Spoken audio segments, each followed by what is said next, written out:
Hi guys, just a quick video on where you could find the report in XERO to complete your boardroom numbers. If you are using XERO, the report we would have created for you guys in your XERO. So if you go to accounting and you go to reports, we'll take you to a report screen. And then on the report screen, you will go to custom. And there should be a profit and loss business matrix sitting in here.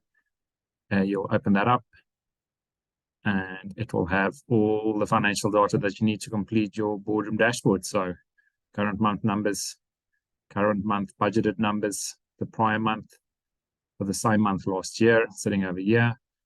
Then we've got April to June 2023. So that's the year-to-date numbers. Here is the year-to-date budgeted numbers.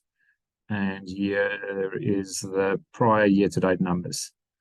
Hopefully this will assist you guys to complete your dashboards and remove any confusion if there was any. If you have any questions, just let me know. Cheers, guys.